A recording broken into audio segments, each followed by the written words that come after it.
Do you remember the first song you wrote, or indeed some of your first songwriting efforts? Were the signs there right from the start, the direction that your songwriting would take? The first songs I wrote were attempts to sound like people I admired, and among those people was Bob Dylan, and particularly the sort of early Bob Dylan, Times They Are Changing Bob Dylan. So there was a bit of an element of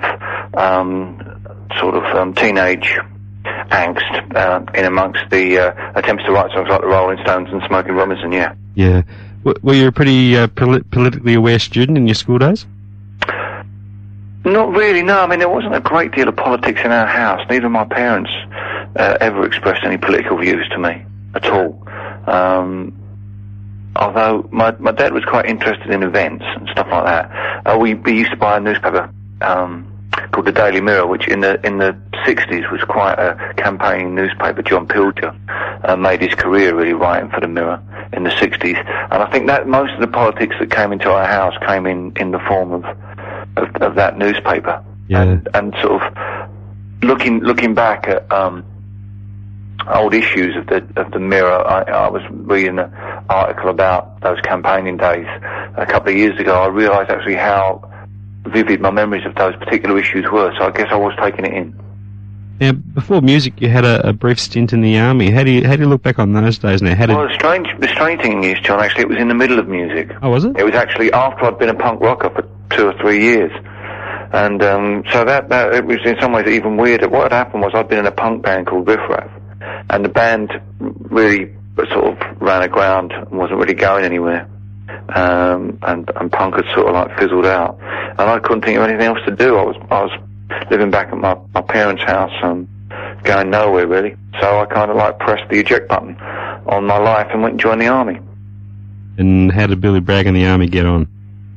Very well, actually. I was almost made best recruit of that particular intake, but I didn't really appreciate what they were doing to me at all, and I think if anything it made me realise how much I wanted to write songs and do gigs. So I sort of brought myself out again, pressed the eject button again, and brought myself out of the army and put myself back on the street with a much more heightened sense of what I wanted to do. It was like a sabbatical, I guess, but I wouldn't recommend it to anyone. Has it been a source of annoyance for you over the years that you're mainly labelled as this political singer-songwriter, not recognised as much for your more personal material? I wouldn't say it's annoying. I mean, it's my bed and I've made it, and I'm happy to lie in it. I'd rather talk about politics really than talk about who I'm going out with or kind of standard rock star things. Yeah. In some ways, I think by definition, I'm a polemicist, and those polemics that I write, whether they're about politics or love, come from the same urge to reflect the world around me. In the 1980s, it was very political in Britain, so I wrote political songs. In the late 90s, it wasn't quite so political, so I'm now find myself looking for other things to write about, but still issue-based. Obviously the issue of the status of refugees in 21st century society is something that to me, I think, needs to be written about and needs to be expressed. So I'm writing about stuff like that. Sure. You got a heck of a lot of songwriting mileage out of the Thatcher years. Was there ever a danger that you would be locked in as an artist relevant to those times only? Well, I hope not. I do, do gigs and people want me to play songs from that period, particularly a song called Between the Wars, and I'm very happy to play it, and we all sing along and enjoy it, but I try not to let us all wallow in that, and I have some new songs that attempt to address things in a similar manner, not say the same issues, but address them in the same kind of way by writing political ballads. And I always make sure that I bookend Between the Wars with a couple of new songs, just so we don't all drift off and to think, because, frankly, I don't miss Margaret Thatcher, I don't miss Ronald Reagan, and I don't miss the Soviet Union. Yeah. Plenty of things to write about in the world. Well said. You've always been a proudly independent artist, steering away from the corporate record companies. Is that an easier thing to do now than it was back in the early days? No, it's harder actually. It's harder to keep away from the corporate now, because it's not just the record industry; it's the means of distribution. For instance, at the moment, they're trying to organise employees of Amazon.com, both in the United States of America and here in the United Kingdom. And I've personally stopped using them to buy stuff, because I live out in the country now, and I was sort of buying books from them and stuff like that. But I've sort of stopped doing that whilst this gets sorted out. But despite all this, Amazon have my albums on offer at the moment. Yeah. You know, my record company's done a deal with them somewhere down the line, and they've got me on there. So it is difficult, but it's only really corrosive if you refuse to deal with the contradictions involved in the music industry. As long as you can deal with the contradictions and realise that the compromises you make in order to get your records into the shops are compromises made on your terms and not somebody else's terms, I think it's possible to make progress, you know. Right. Can you just clear that up for us? What's actually happening with Amazon? What are they doing? Amazon work their employees very, very hard. They don't give them much protection. They're expected to do very long shifts. I mean, the whole Amazon thing makes no profit. I don't know if you know that. They're not actually had a year in profit yet, Amazon. They're still making a huge loss. Yeah. And they have a very high turnover. They're a bit like, it's a McJob, as we call it. Mm-hmm. It's a bit like McDonald's. They have a high turnover of staff. And they're trying to organise them in the UK. The print unions are trying to get some organisation in there, and it's proven rather difficult. Oh, right. Have you had any problems? There's a whole thing going on in Washington DC with a group of people called WashTech, who are kind of like an IT union. And I've just done some gigs up there. They came along to the gigs there and had a stall. Where they're trying to organise people at Microsoft and other areas of IT work, and it kind of overlaps with that as well. Oh, right. Wasn't aware of that was going on. Mm-hmm. Well, it's not very. There isn't actually an official boycott of Amazon at the moment, but there is a lot of discussion about it on web pages and stuff like that.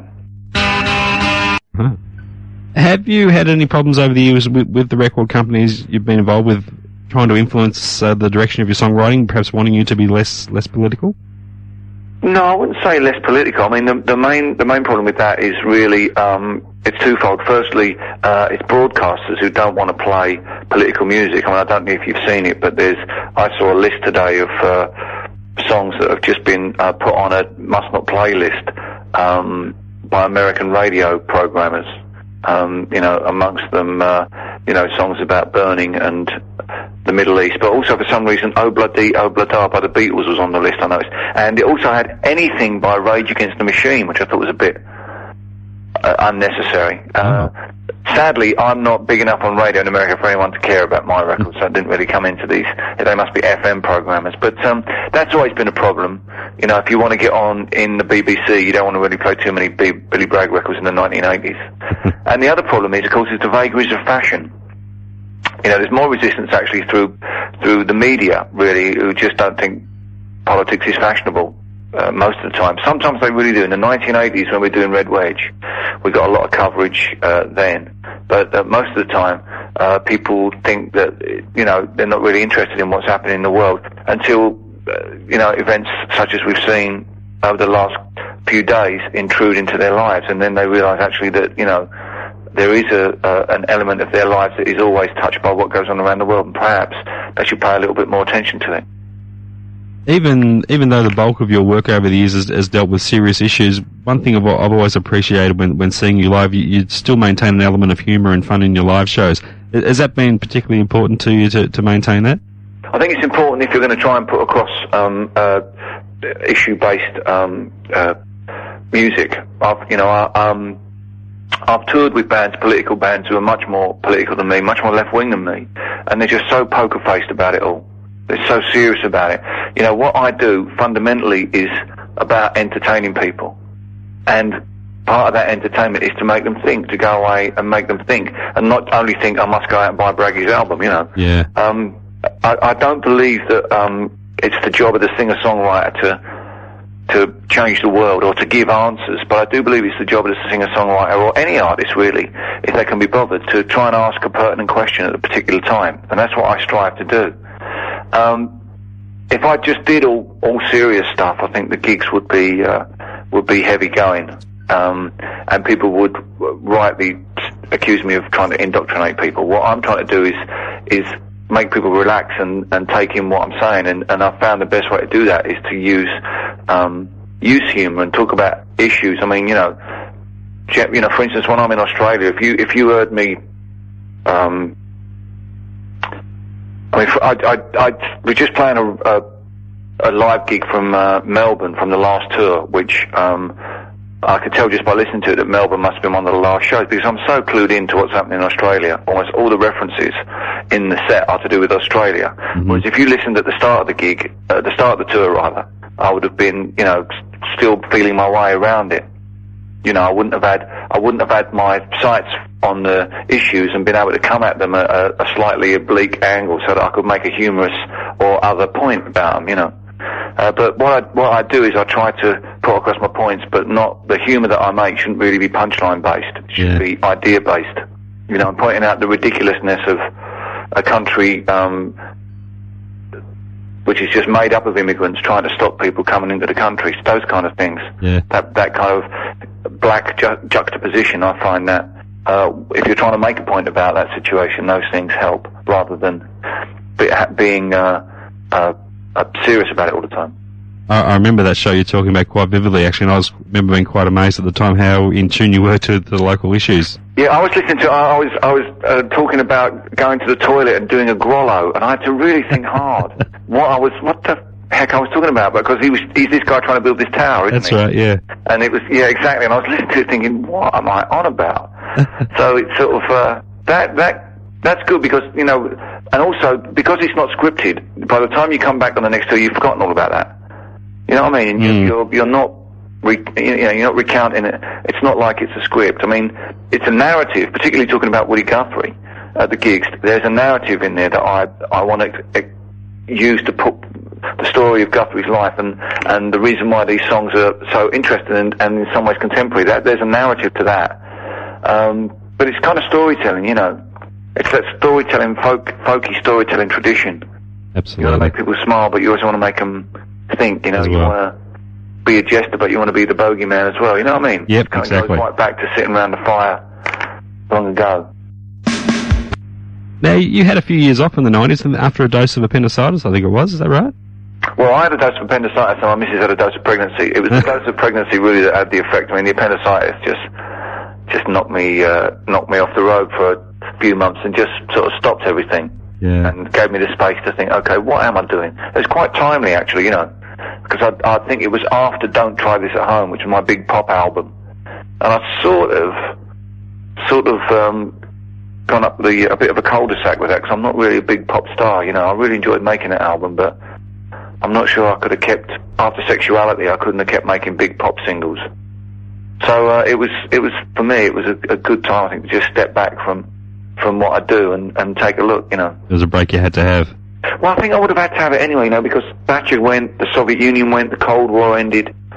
The whole idea of what I'd been writing about and focusing on changed anyway. So, I sometimes wonder whether it was the arrival of our son or the end of the Cold War and the Berlin Wall, the collapse of the Berlin Wall, that either of those events may have had the same effect. Both of them together only served to sort of underline the fact that I would have to reassess what I was doing.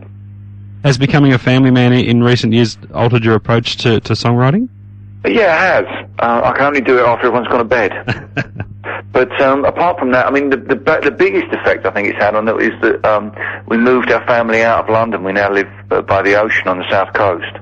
And that's had a really interesting effect in that it's sort of given me a different perspective, a different way of approaching both politics and this job. Instead of running around doing everything, I'll now have, because I'm just not in London anymore. Yeah. It has to be something a bit more focused about what I want to do, rather than just saying yes to everything, which I was doing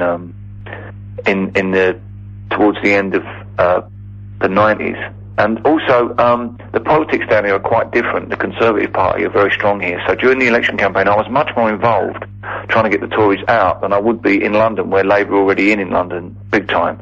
I don't really have to do anything there. I just go and vote Labour. Yeah. Whereas down here, I had to put together an entire campaign based around a vote swapping website in an attempt to get the Tories out in 2 constituencies.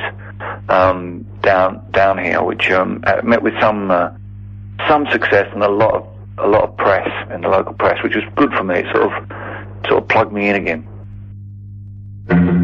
What about the desire for touring? Has that waned a bit? Yeah, a little bit. I mean, only because you think of your family, how the family and where are they now and what they're doing. It's not waned with regards to Australia, because Australia is much more of an event. But during Mermaid Avenue, I went to America 19 times in 1 year. It's like, I mean, it paid off because the album was nominated for Grammy Award. It sold, more albums in America than all my albums put together again. But it sort of, made a huge dent in my family time.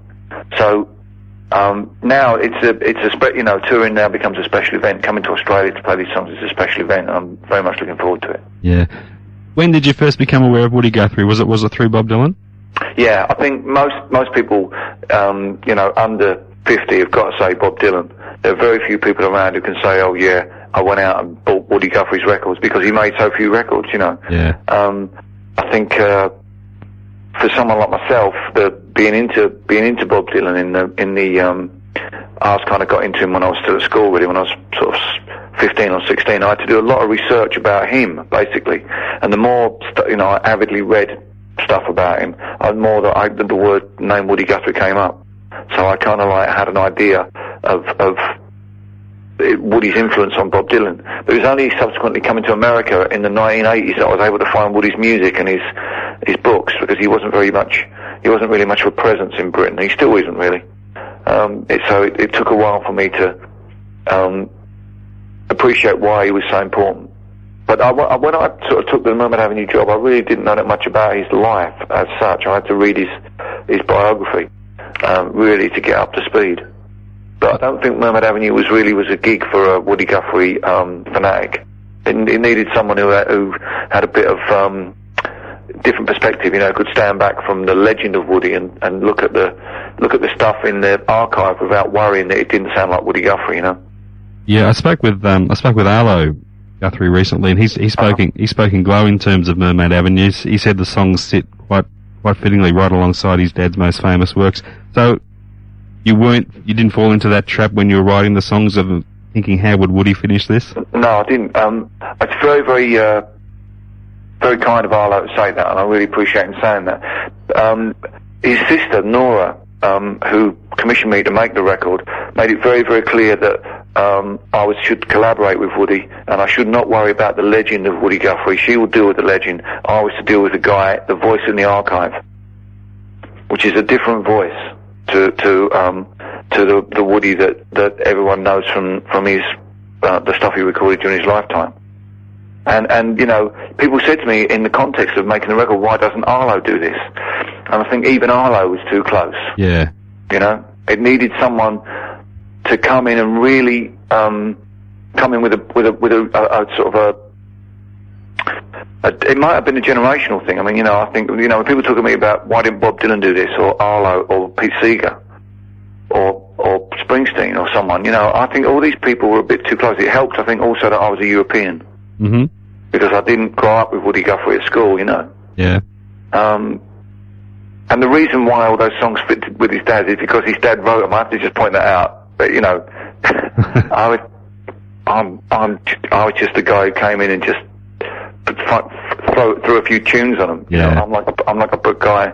It's like someone brings you a load of beautiful paintings and you have to make some frames for them. Mm-hmm. So I'm not surprised that they stand up as well, So to have a set band like Wilco working in the studio on the project, as opposed to an assembly of session players? I think it was really important because it stopped it from being mistaken by people as a tribute record. I think if it had been a list of artists on the sleeve, it would have sounded like tribute records. And although tribute records can be really good, they are sometimes more about the performer than about the performance of the song, Mm-hmm. So because I wanted to make it have continuity, I said to Nora, because Nora did provide me with a list of people she thought would be great for the record, but it was a list, it was a couple of soccer teams and all people I didn't know as well, which I think would have been a bit difficult, because I had a particular vision of how I wanted this record to sound. And I said to Nora, look, you know, you can choose the songs, you can choose the title, and she did. It's her title, Mermaid Avenue. You can choose everything, but you've got to let me choose the musicians, because I've got an idea, and I want to follow that idea, you know. So I was very fortunate in that Wilco not only grasped immediately what a unique opportunity this was, but they also focused on it in such a way that we were able to collaborate the way we did, because I mean they were in the middle of trying to make their album Summer Teeth, and they did an incredible job of, you know, focusing on Mermaid Avenue constantly for, you know, a 3-month period, and then going back and finishing Summer Teeth. And I think they did, particularly considering Summer Teeth doesn't sound nothing like Mermaid Avenue. I think they did an incredible job, and I have nothing but respect for the guys. Has working on a project like Mermaid Avenue, where you've created songs from someone else's lyrics, altered or influenced the way you've written since? Yeah, it has. To the extent that my new album, which will be coming out in March, I think, is almost finished, and half of the songs on there have been musically, the music's been provided by my band. And I had to put that band together because I needed to play the Mermaid Avenue songs. So the way that we worked in the studio on Mermaid Avenue, I found really inspirational, to sit down with guys and just play songs, and then if that didn't work, play the same song a completely different way and see if that worked. I'd never done that before. I'd never had other people's input, really. In a Billy Bragg album, I kind of lead from the front and push from the back, you know, and everyone looks to me what's to happen next. So once I sort of put together the Blokes, which is the band I played with in Australia the last time I was there, that they brought ideas to the new album, and really sort of gave me a different palette to play with, really, which I've found most inspirational. How far could the Mermaid Avenue projects go? Are there plans for more? Well, I mean, I think there's about another 15 songs that haven't been released, just, you know, without us even having to go back. I know that Nora is working with other artists on other projects that aren't the same sort of principle as Mermaid Avenue, but not the same kind of project, if you know what I mean. Yeah. They're bringing people in to use Woody's words in a way that there's some people making an album of kids' songs, of which I've done a track for. I think somebody else is using his spoken word stuff and putting the kind of jazz backgrounds to it. And some artists are concentrating. He wrote a lot of songs about Hanukkah, the Jewish holiday of Hanukkah, which I think is Christmas. And his wife, Nora's mum, was Jewish, and her mother was a Jewish poet. And she wrote poems and sent to him, and he wrote these songs about Hanukkah to her. And there's a whole load of, you know, you can make a whole album of songs about particular subjects from the archive. But the most important thing is, I think that Mermaid Avenue has made people aware of the possibilities with the material that's in the archive. Yeah. And this is a tribute to Nora Guthrie's vision of what was in the archive, and how her father's words have not yet been appreciated, and until they are appreciated, then Woody Guthrie still has things to tell us. And I think, you know, that's quite exciting, even if it's just to tell us how much he wants to make love to Ingrid Bergman. I think that's really interesting to know that. What about yourself? Have these albums brought a new audience? I don't want to make love to Ingrid Bergman at all, no. Thanks very much. Have these albums brought a different type of audience to yourself, looking back on your own back catalogue? Well, it's really interesting. I mean, well, I don't know, because I've never really worried about who's out there in the dark. I'm just happy they're there. But I'll tell you this, I've never achieved a gold record for any of my albums outside of the UK, and Mermaid Avenue achieved a gold record in Australia. I put that down to Woody Guthrie rather than anything else, and the impeccable taste of the Australian record buying public. So it's certainly taken me to places, you know, to the Grammys. I've never had nothing I've ever done has ever been nominated for a Grammy, those kind of things. But I've never, if we had won the Grammy, I would have put it down to Woody. I said to Nora I didn't really want to go to the Grammys in Los Angeles, because I've already been, as I said, 19 times to the US, but I felt it was her Grammy. If anyone deserved a Grammy, it was her and Woody, you know, so. Yeah. I would just like to think that the new album, when people hear it, if they enjoyed Mermaid Avenue, and that was the first Billy Bragg album they bought, that there'll be elements within the new album that they recognise from Mermaid Avenue, just as people who think that Talking with the Taxman was the best Billy Bragg album, there'll be elements within that they identify in the new album. Yeah. Do you think, just speaking in general terms, do you think the public are as lyric conscious listening to music as they were in the past? I think that there's not a great lyrical movement as there was in, even just 15 years ago when the Smiths were around and the indie movement was out there. I think that the sort of like the internationalism of dance music has in some ways sort of detracted from lyrical content, but there are still great dance, there's a lot of great, particularly urban American music that's heavy, lyrically heavy, and political. People like KRS-One, I think of, is making really powerful political music.